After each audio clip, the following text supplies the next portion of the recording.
please, sellers, give me the listing. I'll do whatever it takes to get the listing. Just give it to me. I need it so badly. It is a massive problem that you are not reframing the entire conversation you're having on your listing appointments. Here's the problem. You're going to listing appointments and you're losing in competitive situations.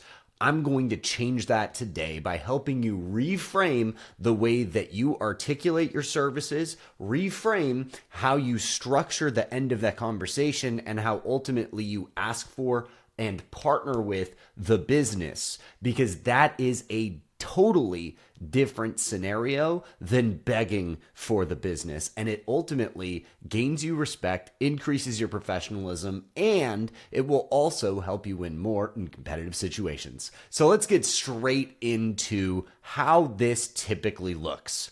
Typically, you're going to walk into the house, you're going to have the listing appointment like always. But in every single job interview, at the end, most of the time, interviewers will say, "Do you have any questions for me?" But sellers are not well versed in interviewing people. Typically, they know they're supposed to be interviewing real estate agents because they look it up, or they checked AI and it told them to interview some people, or they looked on some blog post and it said interview at least 3 agents, or whatever the heck they read. But what I'm going to tell you is they do not know how to interview you. So take the reins and make sure that the process is followed properly. Here's how a proper listing appointment should look. Number 1, it starts with setting the appointment. Let's pretend I say we're going to meet Thursday and I'm talking to them on Tuesday. Okay? I send them a calendar invite, or I text them and say, I will see you on Thursday at 5. Again, I said, I will see you Thursday at 5.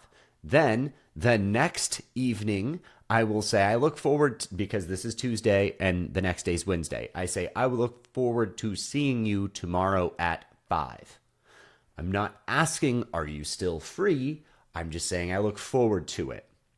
If they do not reply, the next morning I say, if I do not hear from you, let's come up with a different time that will work better in our schedules. I am going to try to cancel on them before they cancel on me, if that is going to be a possibility. If you don't think that it's a possibility and you know 100% this person is absolutely coming, they're going to show up, it's going to be fine, the meeting's going to happen, that's great, still confirm it. If you do not get a confirmation back, count it as them not saying yes. From there, let's assume you make it to the house, drive up to the house, then you greet them, you be really nice. Walk the house. A lot of times they're going to ask you to sit down. You're not going to do that. You're going to say, I'd love a tour of the home. Walk me through the home as if I am a buyer and you're trying to sell it to me. Tell me all the best things and some of the worst things about it. Then they're going to do that. Spend the time building rapport, understanding the house. From there, you sit down and you guide the conversation. Make sure that when you're sitting down, you're identifying a location that makes sense. I, every single time, will bring this bag right here. This bag holds in my hand when I walk through the door. I identify where I want the conversation to happen. I walk over there after asking them for a tour. I'm like, hey, just a second. And I place my bag in a seat or next to a table where I want to have the conversation. Ideally, it's at a table. If they have a dining room table, that's ideal. If they don't, use a table. Do not sit in a living room where the sofas are disconnected and all sorts of stuff. It makes it very awkward and weird. I've done that in my early stages of the career. Don't do that. So you set your bag and your stuff where you're going to want to have the conversation. You walk the whole house. You then naturally end at that point. You say, great, would it be okay if I walked you through exactly what my process looks like? You need to have a process. If you do not have a process, by the way, click the link in the description below. You can come up with a time to have a conversation with me, and we can see if we'd be a good fit to partner together. I'm happy to walk you through lots of stuff, give you lots of tools, give you templates, give you an entire system and process to follow. Now, once you have walked them through the entirety of your listing presentation, and that presentation in my opinion, should include your process, your procedure, your marketing, your advertising efforts, how it works, how it operates, your communication cadence and approval process, and this is converse to normal opinion, it should not include you going through comparables. It should not include you going through a billion different mathematics and comps and everything else unless they strong arm you into talking about it. Because most of the time, sellers do not care. They don't freaking care. I would say, literally, I'll sit down and have a conversation with sellers. Most of the time, I tell them, well, I don't know what the heck your property is worth when they ask me. I'm like, I don't know. I never saw your house until just now. I would have to sit down and do a lot of research. I actually come up with 4 different main data points of specific things and metrics that I look at to help identify a logical starting point for us. But that doesn't really matter until we identify the timeline on which we want to actually put the home on the market anyways. So it's irrelevant what it's worth today. It's not relevant. If our goal is to make the most money possible and we all have the same vision, that's all that matters. As long as you don't want to place, let's pretend the property's like a $700,000, $800,000 property. As long as you don't want to try to sell this for $1 million, I'm sure we will be okay. You want to sell this for what it's worth and make as much money as you can? Yes, perfect. We're all on the same page. We can identify that later. I get sellers to sign my agreements before listing prices.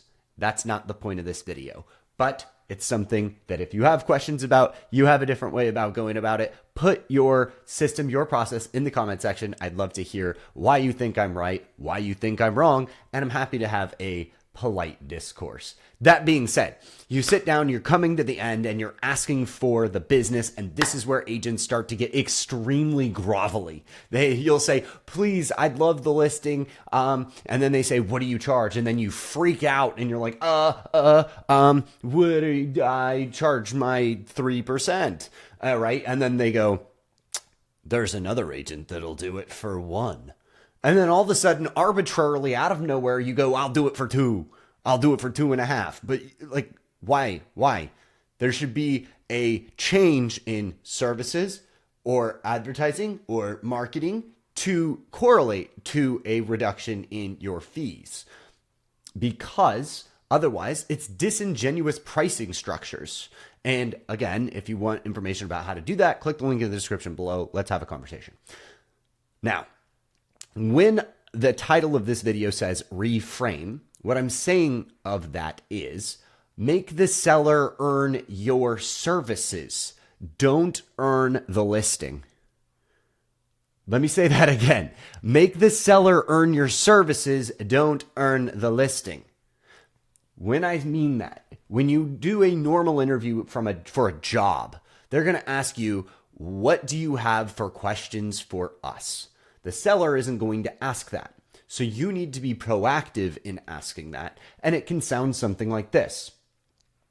Look, from everything that we've talked about so far and from our conversation, I think I might be open to working with you. I just have a couple questions about how you expect this process to go.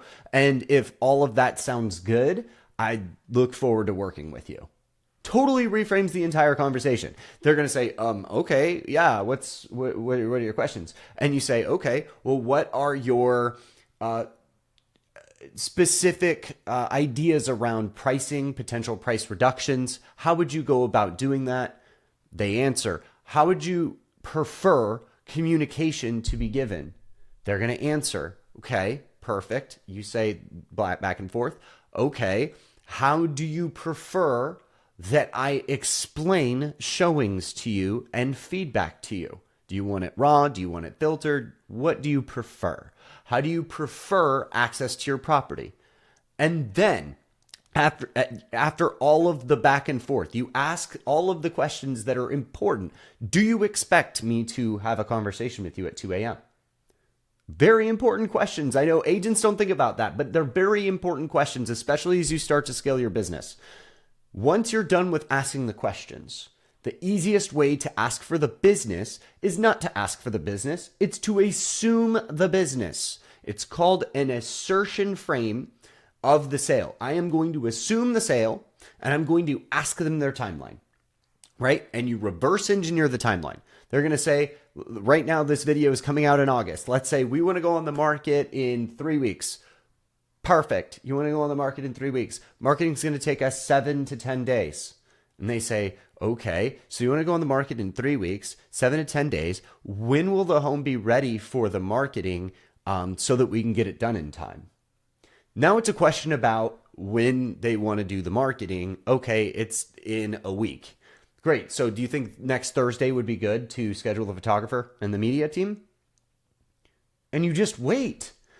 That question is asking for the business. When they want to push back on that question, oftentimes it's, oh, well, we're not sure about, what package we want to use or whatever, right? Or we're not sure about how this works or whatever. You're going to get the objections right then before they agree to even schedule the media team. Now handle the objections. Whatever those objections are. I'm going to go through objections and common objection handling in a future video. So subscribe to the channel. Now handle the objections and then go back in and say, well, would Thursday work? I think I could get my guy to be there around 5 probably. And if they say yes, you say, okay, great. I'm going to send you the agreement for us to work together right after I leave here. But what I'm also going to do is I'm going to call them right now so that I can make sure that they have that time scheduled available while we're here. It's going to be easier that way. Call or text, depending on the speed and how fast that seller is, maybe trying to push you out of the door that day, and get an answer from the media person right there. Yeah, hey, good, great. We have it scheduled. I'm going to send you the agreement right when I get back to my office. And then you send the agreement right when you get back to the office and you're done. You don't have to sit here and say, would you like to work with me? Sometimes I have said those words, but that is when it becomes an almost combative situation. But most of the time, you don't need to say that. You can assume the sale by having a strong positive frame that asserts that you are going to sell it. And that is helped by positively asking them questions about their consumer behavior and expectations of process. Now, I have to say this, big caution and big warning to this. You have to believe the questions that you are giving them and have some standard that they must answer by that you will walk away. If you do not, it will feel and they will feel like your questions are performative.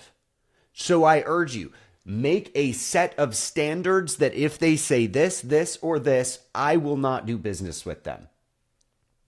And you can then stand on that firmly, and they don't need to know what those are. Just ask the questions.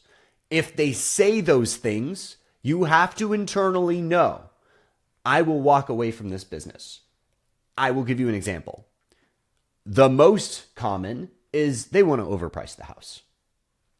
Oftentimes, I will say, they're like, I want to start at this price. And I know objectively that is 20%, 10% over easily.